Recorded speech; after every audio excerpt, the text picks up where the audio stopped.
Hi, I'm Steve Thomas, author of How to Succeed on Wall Street and Why You Should Absolutely Not Do It. But today, I'm sharing with you 5 ways to be successful in the finance industry. Rule number 1, resilience, being able to take a punch.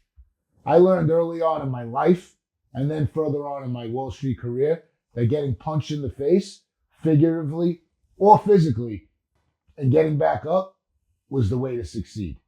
When you get punched in the face, it's like being told no over and over. How are you going to take that? Are you going to fall down and not get up? Or are you going to get back up and get back in the ring? Trustworthiness. Are you willing to do the thing that's right rather than the thing that's right for you? That's a question you got to look in the mirror and you got to ask yourself. I do it all the time. There's times where I'll trade something skinny. I'll walk away from a trade. I'll tell the guy to call somebody else because it's the right thing to do. Rule number 3, self-worth. And the difference between self-worth and net worth will change your life.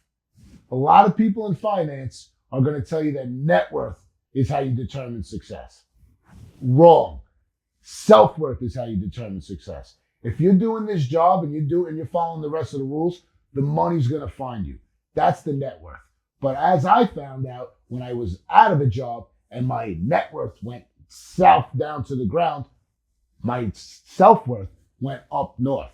Why was that? Well, as I had the time, I was meditating daily, I was journaling every day, and I was taking long walks in nature.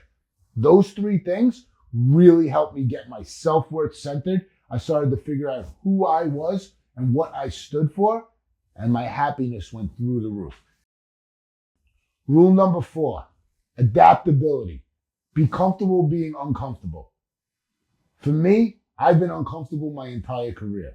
As I got into Wall Street and on different trading floors and back office jobs, it was always, I wasn't enough. I couldn't figure out what to do, and I was uncomfortable. It wasn't until I figured out that I had to be resourceful and continue to learn, I got the lesson.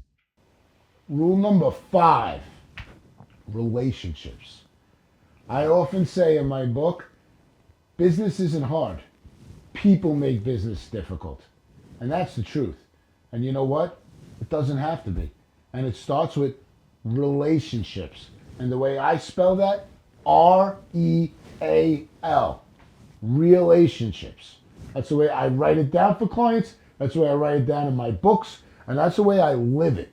Because if your relationships aren't real, if they're not authentic, if they're not genuine, they're not going to last. They're not going to be able to withstand the test of time. You need to be able to see and be with those customers in a real way. If you enjoyed these 5 tips, I got about 500 more. They're called pro tips, and you can find them in my book, How to Succeed on Wall Street and Why You Should Absolutely Not Do It. And you can find it at Amazon or on my website, creativepostures.com. Hope to see you soon.